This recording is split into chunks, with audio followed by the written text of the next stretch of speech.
You probably clicked this video because you hate the Boston Celtics. Some boos from the fans.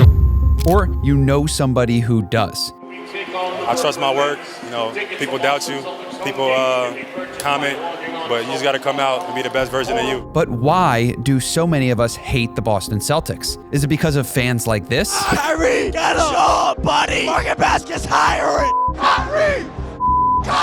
Your mother's a whore! Or maybe it's their superstars' inauthenticity, especially in moments like these. We did it. We did it! Or is it their play style, which often feels like a computer algorithm stuck on repeat? And also the ability to contest there. Horford, another start for the absent Kristaps Porzingis. Holiday. The truth is, it's all of this and more. So today I'm going to show you exactly why everyone hates the Boston Celtics and reveal what I think is the only way for the Celtics to break through and become beloved champions once again. Today's video is sponsored by MyBookie. This season has already been one of the craziest ones ever.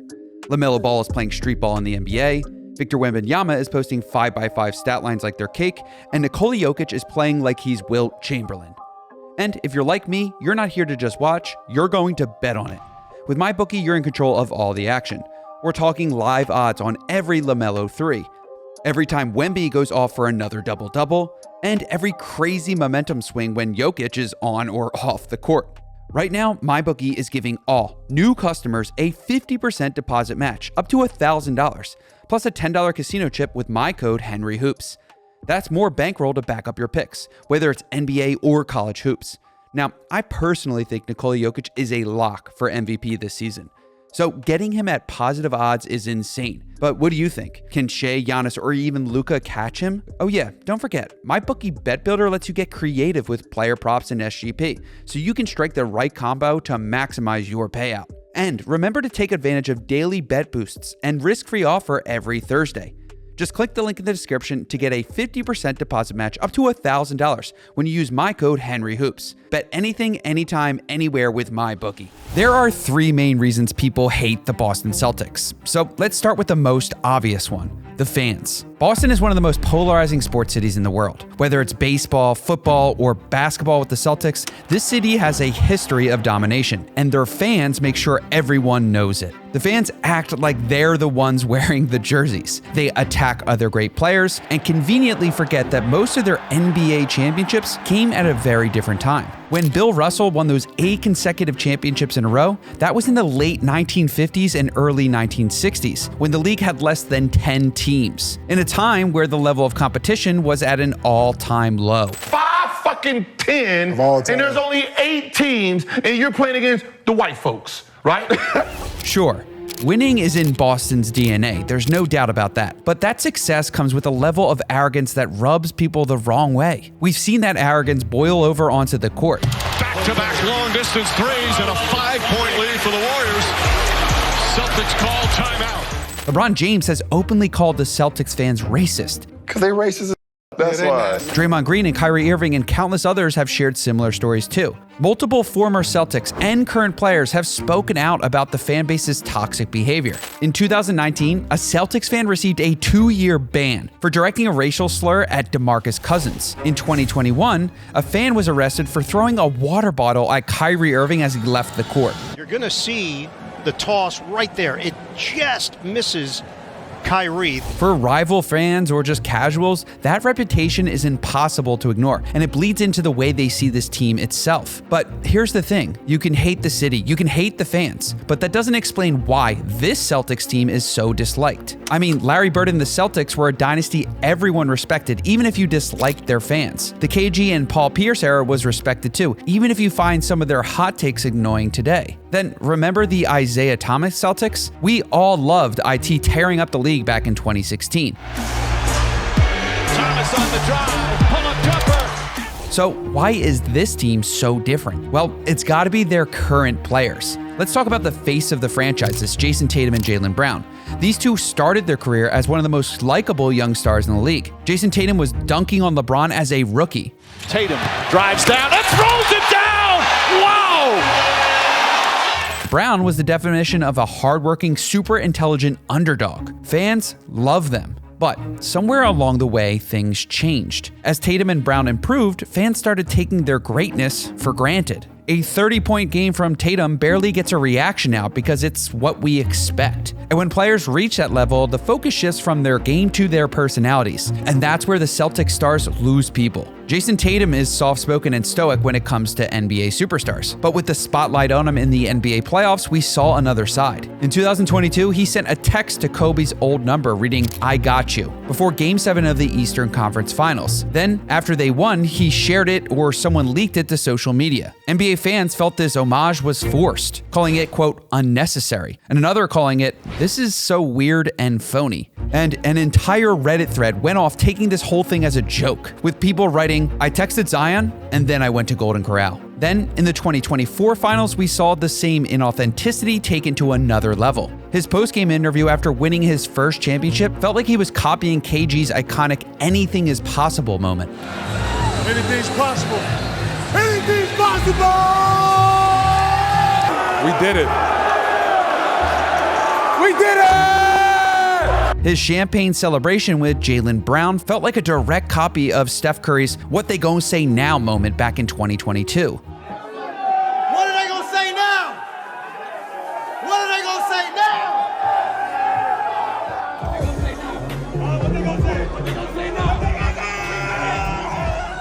Fans called him out for trying to recreate this iconic Kobe moment in the bathroom, and his celebration speech at a nightclub or bar is literally word-for-word copy of Kanye West's Grammy speech from 2005. Everybody want to know what I would do if I didn't win.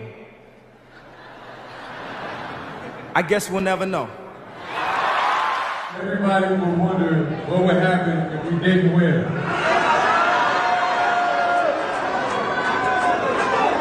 I guess we'll never know.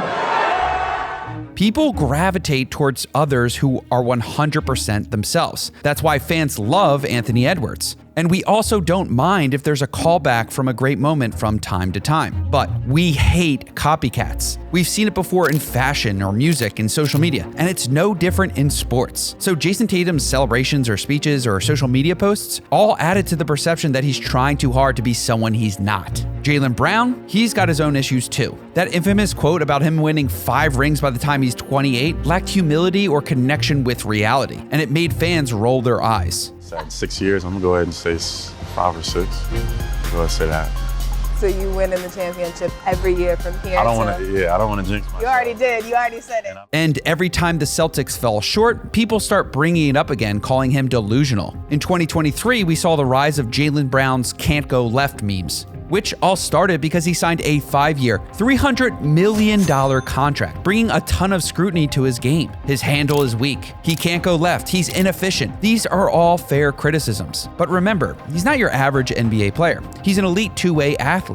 He's become a 3-time All-Star, an NBA champion, and Finals MVP. And in the last 5 seasons has been averaging 25 points, 6 rebounds, and 3 assists. If he's all doing that with one hand, then we should be congratulating him. But we're not. Instead, we focus on his weaknesses and the fact that he's somehow the 6th highest paid player in the league. So fans don't necessarily hate on him the same way they do Jason Tatum. It's not his inauthenticity we hate, it's the fact that it's a mismatch toward his pay and performance. For example, even when he does something incredible, like this dunk the other night,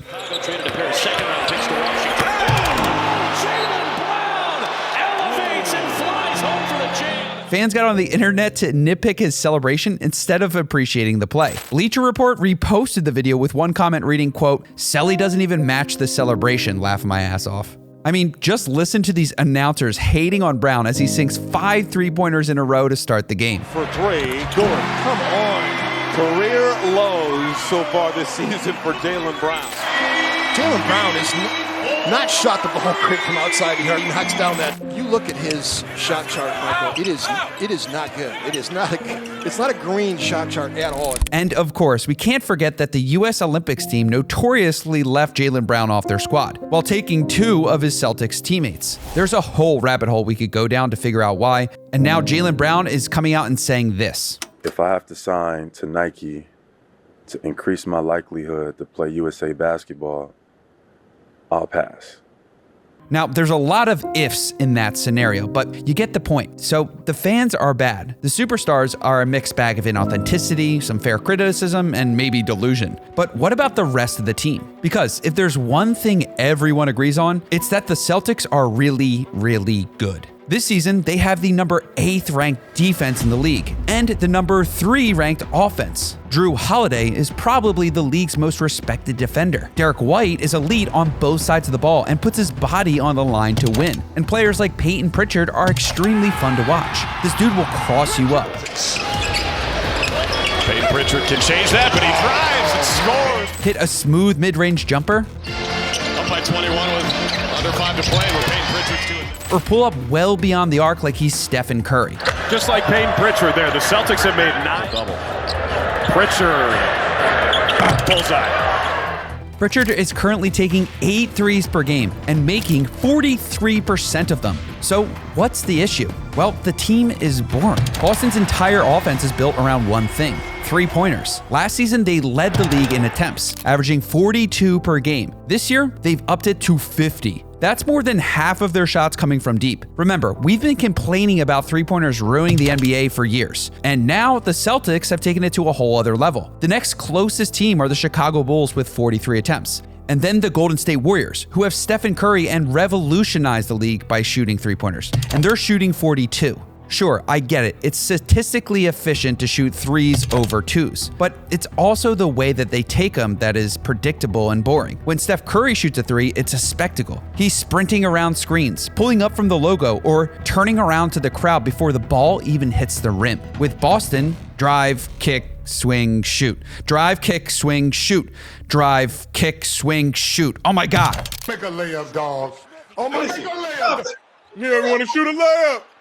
The irony is that Boston plays the, quote, right way. They prioritize ball movement, teamwork, and hustle, the kind that basketball purists love. They just put their own unique three-pointer spin on it. But it's not enough. Without the chaos or drama of a star-dominated offense, the Celtics style just feels like mechanical. Look at their 2024 NBA championship run. They methodically crushed their competition and no one cared. They went 4-1 against Miami in the opening series, then 4-1 against the Cleveland Cavaliers, then they swept the Pacers, and then they went 4-1 again in the finals to take out the Mavericks in 5 games. The 2024 finals were one of the least watched finals in the last 20 years, and it felt like most of the NBA was watching to root against the Celtics for all the reasons I already mentioned. Remember, with 18 championships, Boston is one of the NBA's most decorated franchises, and fans don't tend to root for dynasties like the Yankees or Alabama in football. They root for the underdog. And now at the same time, the Celtics team is built for the next decade. Tatum and Brown are in their primes. Their front office is making genius moves like trading for Drew Holiday and Porzingis, and they're not going anywhere, which makes fans uneasy.